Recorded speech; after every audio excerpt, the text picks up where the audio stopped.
Former Office stars Steve Carell and John Krasinski are reunited in the movie If. Now, I did wonder if this would be my cup of tea. I did wonder if I'd be able to sit through this film. If it was for me.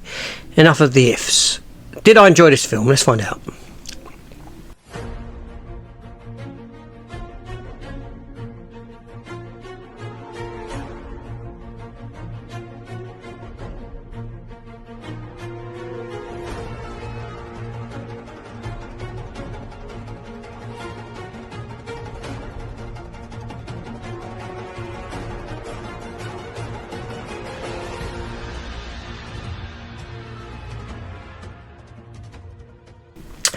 Hello everyone and welcome back to the channel.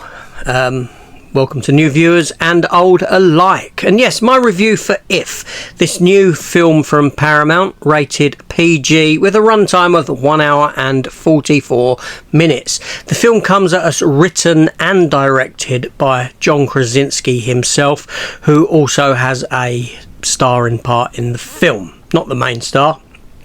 The film follows his character's daughter, Kaylee, played by Kaylee Fleming, who you may know as Judith in The Walking Dead. She plays Bee. The film also includes Ryan Reynolds as Cal, John Krasinski himself, like I said, as the father of Bee, and he also voices one of the animated characters. And the film has an array of voice cast members, including Steve Carell in a large role, Phoebe Waller-Bridge, Indiana Jones and the Dial of Destiny, the late Louis Gossett Jr., who we lost a short time ago, sadly, Emily Blunt, the wife of John Krasinski. Nothing like nepotism, is there? George Clooney, Bradley Cooper, Matt Damon, Bill Hader, Blake Lively, Keegan-Michael Hall, Sam Rockwell, and Brad Pitt. Brad Pitt, who voices a silent character that is invisible.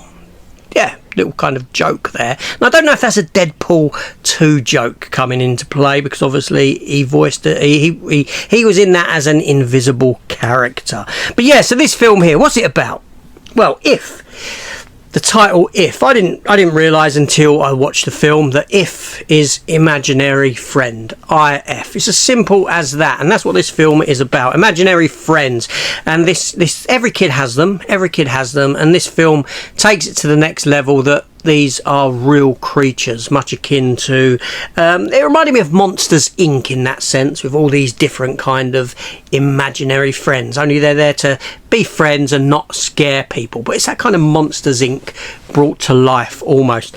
And you got the young character Bee, played by Kaylee Fleming, and she's going through some rough times. She's recently lost her mother to cancer, and her father, John Krasinski, is in hospital.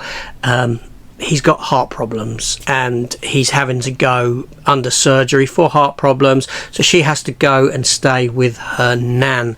Only while there, she used to be there as a little kid, there's a fella that lives upstairs, played by Ryan Reynolds, Cal, who's a person who doesn't really have anything to do with other individuals, but he has this ability to see imaginary friends of people, imaginary friends that have been let go by the kids when they've grown a bit older.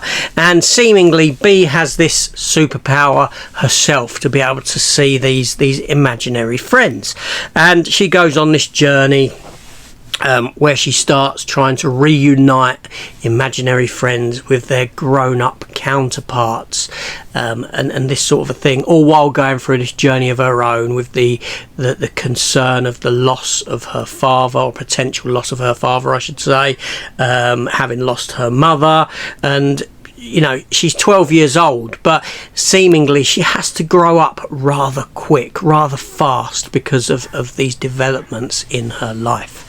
And that leads her to this film. Now, I'm going to go into spoiler territory here, because at the end of the film, and seriously, switch off here, maybe jump forward a bit. I'll put up a spoiler warning now, and I will remove it when it's safe to come back in. So come the end of the film, we come to learn that Ryan Reynolds is actually her imaginary friend, and it's done in that kind of Sixth Sense kind of a way, in that Ryan Reynolds' character has no dealings with any humans in the film. He doesn't speak or interact with anyone. He only interacts with the young girl and with these imaginary creatures, if you want to call them creatures. I don't know. Yeah, you find that out at the end of the film. Seemingly Bea has lost her ability to see her imaginary friend. She goes to the apartment where he is, and he's not there, and it was never an apartment as she believed it to be. It was all in her imagination, and this is the character of Bea kind of having to revert back to her childhood to help her cope, or she is a child anyway, but help her cope with the situation that she's going for. But by the end of it, she goes through this awakening, so to speak, this growth, when she realizes that her father is okay and she no longer needs that imaginary friend, and she can't see any of them. They all disappear for her. Yeah, and does that work or doesn't that work? That's the question, in a sense, because at the very end, she comes across, as they're packing up the car, a box falls on the floor from her younger days that makes her come to realise that this was her imaginary friend. This fella, Cal, was her imaginary friend, played by Ryan Reynolds. And she can see him again, and then she can see all the other imaginary friends. I'm not sure that works, that element of it, because this plays into the fact that, well, actually they are real, and what she wasn't imagining anything, that they are in existence, and she had this power to be able to see all of them rather than the requirement to need her imaginary friend. It kind of detracts from the narrative in a sense. That's one issue that I had with the movie at the end. Other than that, I mean, what can I say? The film is, I mean, I'm going to drop the spoiler warning now, so no more talk about that. So I enjoyed the film. It was a fun watch. I think John Krasinski, you know, I really like John Krasinski. I liked him from his days in The Office. I liked him there. I liked him as Jack Ryan. I think he was great there, well cast. He's come into his own as an actor, and he's a decent director, and now having his hand at writing, and he has written a decent film here. It is written by him.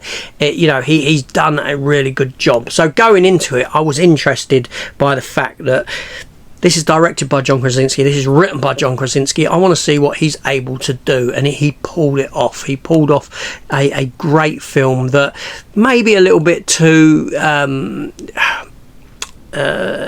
convoluted in its plot for kids to be able to follow, and this sort of a thing, but there's enough themes in there for adults to enjoy as well. Obviously you've got this array of voice casts. Steve Carell stands out. Obviously you're able to tell it's him. I had to look up who the others were. I was guessing that they were some names, and ultimately, yeah, they were. Now, like I said, Brad Pitt as a joke, yeah, he's cast in this film as an invisible, silent character. There we go. Just a little in-joke for some reason. But yeah, so, the effects are good. Special effects are good. John Krasinski delivers a good performance. Cailey Fleming, the young girl, she's a very, very good actress, a very strong actress. Young actress. She's very good in it. She's very good. I can't fault her. Ryan Reynolds. Now, here's the thing with Ryan Reynolds in this film. I didn't, as it began, as he was introduced, you're thinking, okay, well, it's Ryan Reynolds doing Ryan Reynolds, but a somewhat more subdued version of Ryan Reynolds. By the end of the film, I was kind of questioning his requirement in the film. I mean, the character's requirement, yes, but need it be Ryan Reynolds? Other than thinking, if I had an imaginary friend that was human, who better than Ryan Reynolds? Do you know what I'm saying? There's that kind of element to it.